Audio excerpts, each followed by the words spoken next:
వీక్షకులందరూ కూడా నమస్కారం. హ్మ్. ఇప్పుడు ఎగ్జిట్ పోల్స్ కు సంబంధించి 6:30 నుంచి ఎవరు అధికారంలోకి రాబోతున్నారనేది ఆ సంస్థలు చేసేటువంటి సర్వేలు, ఆ సంస్థలు తీసుకున్నటువంటి శాంపిల్స్ ని బట్టి హ్మ్. చెప్పేటువంటి అవకాశం ఉంది. హ్మ్. అయితే ఈ రాష్ట్రంలో జరిగినటువంటి పరిస్థితులు మొత్తం కూడా చూస్తే హ్మ్. అధికారం ఎవరికి రాబోతుందనేది రాష్ట్రంలో ఉన్నటువంటి ప్రజలకే కాదు, దేశంలో ఉన్నటువంటి వాళ్ళందరూ కూడా తెలిసినటువంటి పరిస్థితి. హ్మ్.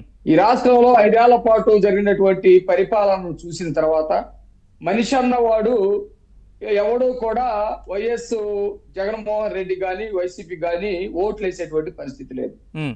ప్రతి ఒక్కడు ఆంధ్రప్రదేశ్ లో ఉన్నటువంటి ప్రతి ఒక్క ప్రజ, ప్రతి ఒక్క వర్గం, ప్రతి ఒక్క ఓటరు, ప్రతి ఒక్కడు కూడా జగన్మోహన్ రెడ్డి బాధితుడే. హ్మ్. ఏదో ఒక విధంగా వాడు బాధితుడై ఉంటాడు. హ్మ్. వాడికి ఉద్యోగం రాకపోవటం వల్ల, వాడు కుటుంబంలో ఎదిరించడం వల్ల, వాడు భూమిని లాక్కోవటం వల్ల, వాడు వనరులు కొల్లగొట్టడం వల్ల, వాడికి రాజధాని లేకుండా ఏమైనా కానీ హ్మ్. ఏదో ఒక పద్ధతిలో వాడు బాధితుడై ఉంటాడు. హ్మ్. బాధితుడైనటువంటి వాడు ఓట్లు వేయటానికి వాడికి ఎటువంటి అవకాశం ఉండదు. హ్మ్. భయంతో వేసేటువంటి పరిస్థితి ఒక్కటే అవకాశం ఉంటది.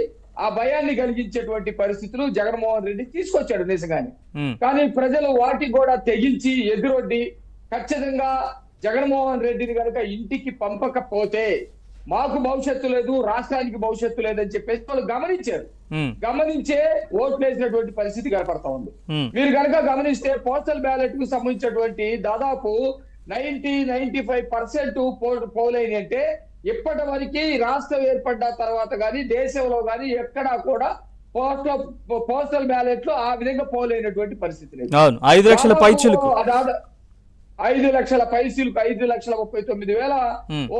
ఉంటే 39,000 ఓట్లు ఉంటే 95% హ్మ్. ఓట్లు 98% ఓట్లు పోలైనటువంటి పరిస్థితి. హ్మ్. ఆ స్థాయిలో వాళ్ళని ఆ ఓట్లు వేసేటప్పుడు ఇబ్బందులు పెట్టినా కష్టపెట్టినా కూడా ఖచ్చితంగా ఓటు వేసి తీరాల్సిందే. జగన్మోహన్ రెడ్డి ప్రభుత్వం మీద కక్ష తీర్చుకోవడానికి వచ్చినటువంటి ఒకే ఒక అవకాశం ప్రజాస్వామిక పద్ధతిలో ఓటు వేయటం అని చెప్పేసి వాళ్ళందరూ కూడా ఓట్లు వేసినటువంటి పరిస్థితి. హ్మ్. మీరు కనుక సరే వాళ్ళలో కూడా జగన్మోహన్ రెడ్డికి ఎవరన్నా ఓట్లు వేస్తారని చెప్పేసి కనుక అబ్జర్వ్ చేస్తే అక్కడ ఉన్నట్టు దాంట్లో ఓట్లు వేసేటువంటి వాళ్ళు ఉద్యోగస్తులు, టీచర్స్ ఎంత ఇబ్బంది పెట్టారో మనమంతా కూడా చూసాం. టీచర్స్ ఎంత అవమానం చేశారో, ఏ విధంగా వాళ్ళకి రావాల్సినటువంటి ఫిట్మెంట్ ఇవ్వలేదో, వాళ్ళకి రావాల్సినటువంటి సిపిఎస్ ఉద్యోగస్తులు మొత్తానికి సంబంధించినటువంటి సిపిఎస్ రద్దు చేస్తామని చేయలేదో, వాళ్ళు ఎంత బాధితులో చూసాం.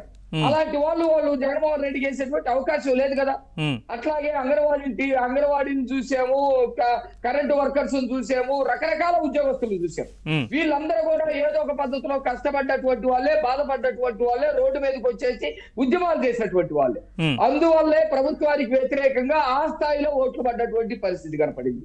అంటే అది ఒకటి క్లియర్ గా కనపడ్డ తర్వాత దానిలో నుంచి ఈ ఉద్యోగస్తులకి మేము మేలు చేశాం, ఈ ఉద్యోగస్తులు మేము ఇబ్బంది పెట్టలేదు, ఈ ఉద్యోగస్తుల్ని రోడ్డు రానికుండా చేయలేదు, కాబట్టి మాకే పడి ఉంటాయి ఓట్లని వైసీపీ చెప్పగలిగిందా? చెప్పలేదు.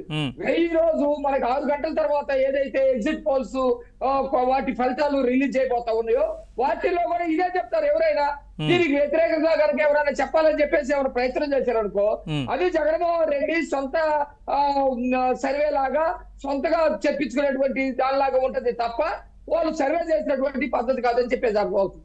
అట్లాగే ప్రజల్లో కూడా విద్యార్థులు ఉన్నారు, యువకులు ఉన్నారు, మహిళలు ఉన్నారు, అనేక మంది ఉన్నారు.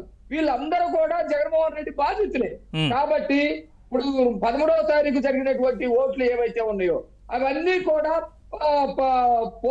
బ్యాలెట్ బాక్సుల్లో నిక్షిప్తమై ఉన్నాయి. రేపు 4వ తారీఖున మొత్తం కూడా బయటపడిపోతా ఉన్నాయి. వీటికి సంబంధించి ప్రజల నాడి తెలిసినటువంటి వాడు, ప్రజల ఆలోచనలు తెలిసినటువంటి వాడు, ప్రజలు పాలనలో ఇబ్బందులు పడ్డారా, సంతోషంగా ఉన్నారని గ్రహించినటువంటి వాడు ఎలాంటి సర్వే చేసినా కూడా ఇదే రిజల్ట్ బయటకు వస్తుంది. అందుకనే మీరు చెప్పినట్టు కొన్ని సర్వేలు ఇప్పటికే చెప్తా ఉన్నాయి. దేశవ్యాప్తంగా కూడా ఎన్డీఏ కూటమి వచ్చేటువంటి పరిస్థితి ఉందని, ఆంధ్రప్రదేశ్ లో ఖచ్చితంగా తెలుగుదేశం పార్టీ అత్యధిక మెజార్టీ తోటి, కూటమి కూడా భారీ మెజార్టీ తోటి గెలుచుకొని అధికారంలోకి వచ్చే పరిస్థితి ఉందని చెప్పేసి అందరూ చెప్పక తప్పనటువంటి పరిస్థితి ఉంటది. కాబట్టి ఎటువంటి ఎగ్జిట్ పోల్స్ ఇప్పుడు వచ్చినా లేకపోతే